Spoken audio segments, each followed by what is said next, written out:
Hello दोस्तों, स्वागत है एक बार फिर से आप सभी का हमारे चैनल शिक्षा सौरभ, हिंदी शिक्षा सौरभ में। आप सभी को ये सूचना शायद ना हो, अब हमारा चैनल एसएस क्लासेस के स्थान पर हिंदी शिक्षा सौरभ के नाम से जाना जाएगा। ठीक है, तो चैनल को अगर आपको सर्च करना है या जिस नाम से, उसका नाम याद रखिए, हिंदी शिक्षा सौरभ के नाम से हमारे चैनल को अब जानेंगे। ठीक है, तो आज काफ़ी दिनों के बाद हम आपसे रूबरू हो रहे हैं यहाँ पर, तो थोड़ा सा हमारा क्रम टूटा इन वीडियोस का। कोशिश हम करेंगे फिर से इस क्लास को निरंतर जारी रखने की। ठीक है, तो जो आज की हमारी क्लास है एनटीए नेट जेआरएफ विशेषतः संबंधित एनटीए नेट जेआरएफ से है, और ये जो हमने टॉपिक लिया है ये नेट जेआरएफ, टीजीटी, पीजीटी और असिस्टेंट प्रोफेसर परीक्षाओं से भी संबंधित है। तो हिंदी उपन्यास का उद्भव और विकास, इसके भाग 1 में हम लोग प्रेमचंद्र से पूर्व उपन्यास और प्रेमचंद्र युगीन उपन्यासों पे चर्चा करेंगे। इकाई 2 है जो नेट के सिलेबस के आधार पर। तो बहुत से लोगों का ये कहना था कि मुझे इस इकाई पे थोड़ा सा विस्तार से कुछ चीज़ें जाननी है, समझनी है, तो इसलिए इस पर वीडियो बनाई है। तो हम इस पर पूरी चर्चा करेंगे। प्रेमचंद्र युगीन उपन्यास, पूर्व उपन्यास, प्रेमचंद्र उत्तर उपन्यासों की चर्चा के साथ साथ जो हमारे पाठ्यक्रम के उपन्यास हैं उन उपन्यासों पर भी हम डिटेल में चर्चा करेंगे, जिसपे अभी इस समय आप देख रहे हैं महत्वपूर्ण प्रश्नों यहाँ पर बनते हुए दिखाई दे रहे हैं। तो चलिए स्टार्ट कर लेते हैं आज की क्लास को, और चैनल को लाइक, शेयर, सब्सक्राइब करना भी मत भूलिएगा और वीडियो को पूरा अंत तक जरूर देखें। तो चलिए स्टार्ट कर लेते हैं आज की क्लास को। तो हिंदी उपन्यास के अगर हम विकास क्रम की चर्चा यहाँ पर करें, ठीक है, तो इस स्लाइड मैंने ऐसे ले ली है थोड़ा सा जानकारी के लिए, आप लोग कुछ और चीज़ें भी इसमें ऐड ऑन करेंगे। तो हिंदी उपन्यास के विकास की अगर चर्चा करें तो हम यहाँ पर देखेंगे कि हिंदी उपन्यास, अगर सबसे पहले हम ये बात यहाँ पर एक थोड़ी सी चर्चा कर लेंगे, थोड़ी सी मुँह ही यहाँ पे बात करेंगे औरल, कि हिंदी में नॉवेल के रूप में या उपन्यास शब्द का प्रथम प्रयोग किया किसने था। ठीक है, तो अगर इस पे बात करें तो इस शब्द का प्रथम प्रयोग भारतेंदु हरिश्चंद्र ने 1875 में हरिश्चंद्र चंद्रिका में जो उनकी प्रकाशित रचना है, अपूर्ण रचना है उनकी, एक मालती, इसमें उन्होंने इस शब्द का, नॉवेल शब्द का प्रयोग किया था। ठीक है, नॉवेल के अर्थ में मतलब उपन्यास शब्द का प्रयोग भारतेंदु हरिश्चंद्र जी ने 1875 में हरिश्चंद्र चंद्रिका में प्रकाशित अपनी अपूर्ण रचना मालती में किया था। ठीक है, अगर ब्रजरत्न दास जी के अनुसार बात करें तो भारतेंदु जी ने इनकी जो रचना है कुछ आप बीती कुछ जग बीती, ठीक है, इस नाम से जो इसमें कहते हैं, इस नाम से उन्होंने एक उपन्यास लिखा था। ठीक है, तो यानी कुछ हद तक लोग कहते हैं कि भारतेंदु ने इसकी शुरुआत कर दी थी। अगर प्रथम उपन्यास की बात करें तो गोपाल राय जी पंडित गौरी दत्त के देवरानी जेठानी को पहला उपन्यास मानते हैं, जो 1870 में लिखा गया। डॉक्टर विजय शंकर मल्ल की बात करें तो श्रद्धाराम फिलौरी भागवती जो उनका उपन्यास है 1877 में लिखा गया, इसको प्रथम उपन्यास मानते हैं। और रामचंद्र शुक्ल जी की अगर बात करें तो रामचंद्र शुक्ल जी किसको, लाला श्रीनिवास दास के परीक्षा गुरु जो 1882 ईस्वी में लिखा गया, इसको हिंदी का प्रथम उपन्यास मानते हैं। ठीक है, तो रामचंद्र शुक्ल जी के कहने का मतलब था कि अंग्रेजी के ढंग का हिंदी का पहला मौलिक उपन्यास वो कौन सा है, वो परीक्षा गुरु ही है। ठीक है, और गौरी दत्त ने देवरानी जेठानी उपन्यास को माना। ठीक है, तो ये शुरुआती चीज़ों की बात करें। अब हम अगर हिंदी उपन्यास के विकास क्रम की चर्चा करें तो हिंदी में जो हम एक तरह से देखते आ रहे हैं कि परंपरागत कहानियों का प्रचलन हमारे यहाँ प्राचीन काल से होता रहा, और कहानी की तरह उपन्यास विधा का विकास भी हमारे यहाँ किसके कहा गया ना, अंग्रेजी ढंग का। तो पश्चिम के प्रभाव से ही हमारे यहाँ उपन्यास की परंपरा भी एक तरह से देखने को मिली। लेकिन हिंदी उपन्यास का इतिहास की अगर हम बात करेंगे तो ये हमें बहुत पुराना नहीं मिलता है। ठीक है, और इस विधा का जो प्रारंभ हमने भी पढ़ा भारतीय युग से माना गया, और बंगाल प्रथमता क्या हुआ, बंगला उपन्यासों के अनुवाद द्वारा हिंदी उपन्यास की जो शून्यता थी उसको दूर की गई, यानी हिंदी में एक तरह से शुरुआत हुई। भारतीय युग में गद्य की अन्य विधाओं का विकास हुआ, उसी प्रकार उपन्यास को भी कुछ हद तक गति यहाँ पर देखने को मिलती है। तो हिंदी उपन्यास की बात में अगर हम यहाँ पर कहते हैं कि प्रेमचंद को उपन्यास का एक तरह से केंद्र बिंदु प्रेमचंद को ही क्यों रखा गया। ठीक है, तो प्रेमचंद उन्हीं को आधार मानकर उपन्यास के विकास को, क्योंकि उपन्यास सम्राट के नाम से प्रेमचंद जाने गए, और उन्हीं को आधार बनाकर उपन्यास के विकास क्रम को 3 चरणों में बांटा गया। एक चरण जो हमारा पहला चरण कहा गया वो क्या था, प्रेमचंद पूर्व युग के उपन्यासकार। ठीक है। दूसरा था प्रेमचंद युग के उपन्यासकार, दूसरा प्रेमचंद युग के उपन्यासकार, और तीसरा है प्रेमचंदोत्तर युग के उपन्यासकार, ठीक है। तो ये 3 तरह के उपन्यासकार देखने को, 3 उपन्यास के 3 चरण देखने को मिले। अब यहाँ पर हम बात करेंगे पूर्व प्रेमचंद युगीन उपन्यासों की, यानी प्रेमचंद पूर्व हिंदी उपन्यास की बात अगर करेंगे तो इन उपन्यासों को दो या कह सकते हो एक तरह से हम 3 श्रेणियों में यहाँ पे बांट सकते हैं। पहला हम कहेंगे शुद्ध मनोरंजन प्रधान उपन्यास थे, ठीक है। और दूसरा था कह सकते हैं प्रेमचंद पूर्व उपदेश प्रधान सामाजिक उपन्यास लिखे गए, और ऐतिहासिक उपन्यास भी कुछ हद तक लिखे गए, ठीक है।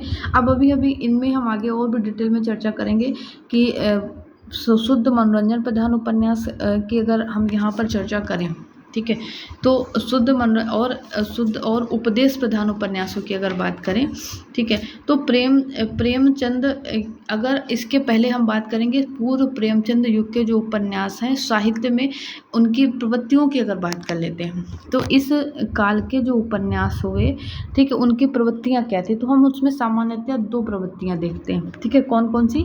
एक हम देख सकते हैं कि इनकी प्रवृत्ति क्या थी। एक तो इनका उद्देश्य था मतलब इनकी प्रवृत्ति थी कोरा मनोरंजन करना, ठीक है, कोरा मनोरंजन करना। दूसरी प्रवृत्ति इसमें देखने को क्या मिलती है, मनोरंजन के साथ साथ सुधारवादी भावना भी हमें प्रेमचंद के पूर्व उपन्यासों में देखने को मिलती है, ठीक है।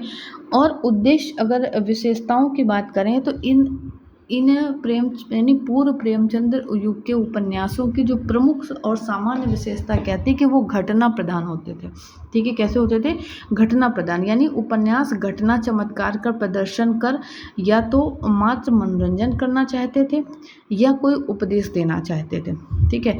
इसमें जैसे देखेंगे हम जासूसी उपन्यास हुए, तिलिस्मी हुए, यारी, ऐतिहासिक, सामाजिक, सभी तरह के उपन्यास इस काल में लिखे गए, लेकिन ये सब कैसे थे? घटना चमत्कार पर आधारित थे, यानी घटना चमत्कार पर आधारित रहने वाला उपन्यास जिसका उद्देश्य क्या होता है? शुद्ध मनोरंजन हो या मनोरंजन मिश्रित कह सकते हैं, उपदेश उसका उद्देश्य था। यानी यहाँ पर इन उपन्यासों का उद्देश्य जीवन यथार्थ की चिंता को कम करना था, ठीक है, और मनोरंजन करना अधिक होता था, ठीक है। तो अब अगर हम बात करें प्रेमचंद शुद्ध मनोरंजन प्रधान उपन्यासों की, अगर यहाँ पर हम बात करें प्रेमचंद युगीन उपन्यासों की अगर हम बात करते हैं यहाँ पर, ठीक है, तो शुद्ध मनोरंजन प्रधान अगर उपन्यासों की बात करें तो शुद्ध मनोरंजन प्रधान उपन्यासों में तिलिस्मी, यारी, जासूसी उपन्यास देखने को मिले, और सुधारवादी भावना से युक्त उपन्यासों में सामाजिक और ऐतिहासिक महत्व के उपन्यासों को रखा गया। तो तिलिस्मी और यारी उपन्यासकारों की अगर बात करें तो इनमें से नाम आता है देवकीनंदन खत्री का, किशोरीलाल गोस्वामी का, ठीक है। देवकीनंदन खत्री के उपन्यास कौन से? चंद्रकांता संतति, ठीक है, और किशोरीलाल गोस्वामी का तिलिस्मी शीश महल, हरे कृष्ण जौहर है कुसुमलता, रामलाल वर्मा का पुतनी महल, ठीक है। तो ये सारे इस तरह से ये उपन्यास हुए, इस तरह के ये शुद्ध मनोरंजन प्रधान ये लोग उपन्यास इनके देखने को मिले, ठीक है। जासूसी उपन्यासकारों की बात करेंगे तो गोपाल राय गहमरी हो गए, शिव नारायण द्विवेदी हो गए, शेर सिंह हो गए, रुद्रदत्त शर्मा, जयराम दास गुप्ता, ठीक है। ये सभी जासूसी उपन्यासकारों में आता है, जिनमें गोपाल राम गहमरी का जो नाम है वो आगे आता है। इनके अद्भुत लाश, बेकसूर की फांसी, सरकती लाश, ये इनके महत्वपूर्ण उपन्यास हैं, ठीक है। इसके साथ साथ हम बात करते हैं अगर ऐतिहासिक उपन्यासों की, ऐतिहासिक उपन्यास भी इसमें लिखे गए। ऐतिहासिक उपन्यासों में किशोरीलाल गोस्वामी हो गए, बलदेव प्रसाद मिश्र हो गए, कृष्ण प्रकाश सिंह हो गए, अखौरी, ब्रजनंदन सहाय और मिश्र बंधु, ये सभी क्या हो गए? ये ऐतिहासिक उपन्यासकार हो गए, ठीक है। तो इन उपन्यासों का उद्देश्य क्या होता था? मनोरंजन करना होता था। पाठक ऐसे उपन्यासों को शौक से पढ़ा करते थे जिसमें विचित्र घटनाएं होती थी। तिलिस्मी घटनाओं के बीच प्रेम कथाओं को भी रखा जाता था।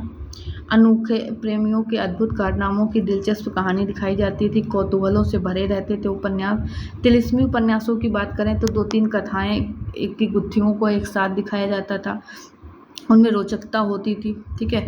और भाषा की बात करें तो इनकी भाषा साधारण बोलचाल की भाषा होती थी। पाठक को पढ़ने में उपन्यास को कोई कठिनाई नहीं होती थी। ठीक है। और ऐसे ही संदेश प्रधान सामाजिक उपन्यासों में उस समय की सामाजिक वास्तविक वर्णन ये वास्तविकताओं का वर्णन देखने को मिलता था। ठीक है। और इस प्रकार के उपन्यासों में लाला श्रीनिवास दास, इनका परीक्षा गुरु 1882 में जो लिखा गया हिंदी का जो प्रथम उपन्यास, ठीक है, राधा कृष्ण दास का निस्सहाय हिंदू, बालकृष्ण भट्ट का नूतन ब्रह्मचारी, 100 अजान एक सुजान और ठाकुर जगमोहन सिंह का सामा स्वप्न, किशोरीलाल गोस्वामी का अयोध्या सिंह उपाध्याय और अधकिला फूल, ठेठ हिंदी का ठाठ, ये सभी इसी के तहत आते हैं। ऐतिहासिक उपन्यासकारों की अगर इस युग की बात करें तो भारतीय इतिहास के अतीत की कथा वस्तु का इसमें चयन किया गया, मतलब कल्पना के सहारे उस अतीत की कथा वस्तु को नया स्वरूप दिया गया।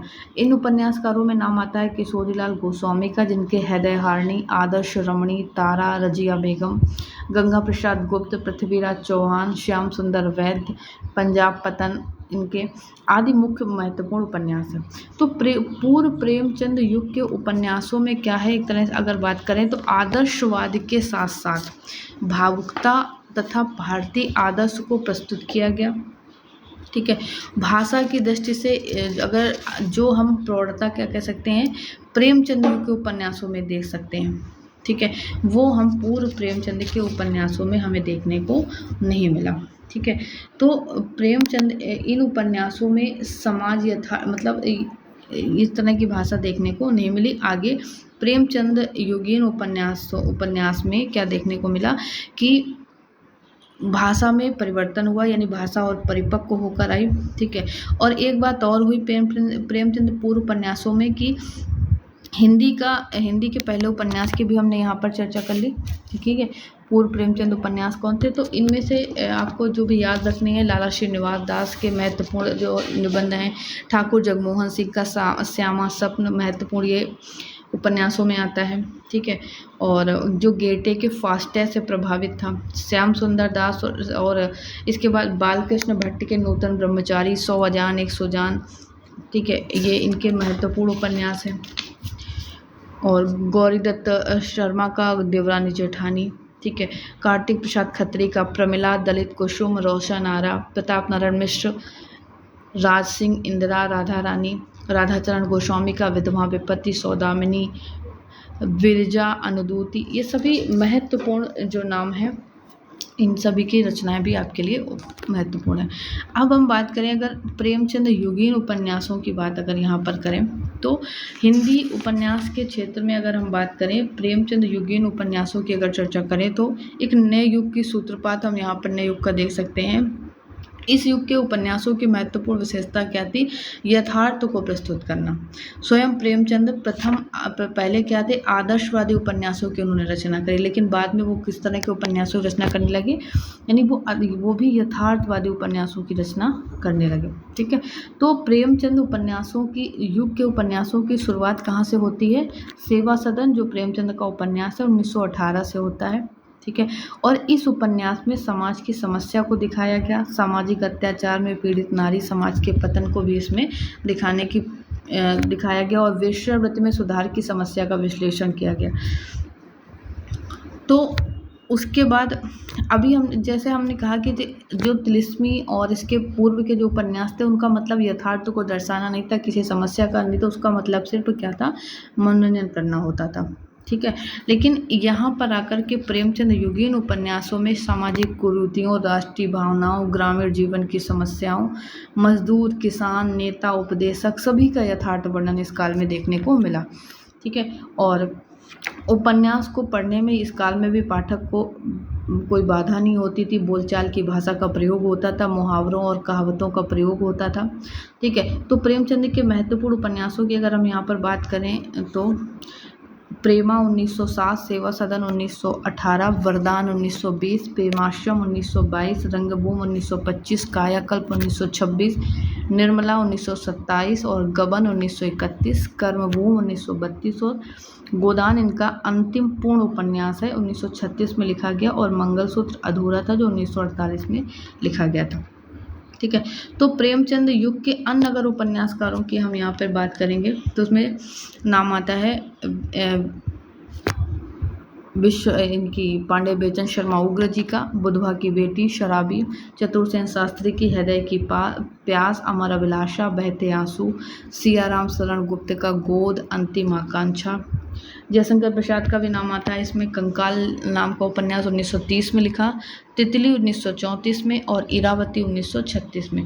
3 उन्होंने उपन्यास लिखे घटना, और ये यथार्थवादी और घटना प्रधान उपन्यास है। तितली क्या है, घटना प्रधान, और इरावती ऐतिहासिक उपन्यास है प्रसाद जी का, ठीक है। और कंकाल में समाज की त्याज, अवैध और अज्ञात कुलशील संतानों की कथा मिलती है, और तितली में ग्रामीण एवं कृषक जीवन की गाथा है। इरावती इनका अपूर्ण उपन्यास है, ठीक है। तो ये प्रेमचंद इसमें। उसके बाद एक नाम आता है वृंदावन लाल वर्मा का भी इस काल के उपन्यासों में, जिनको सर वाल्टर स्कॉट की उपाधि से विभूषित किया गया।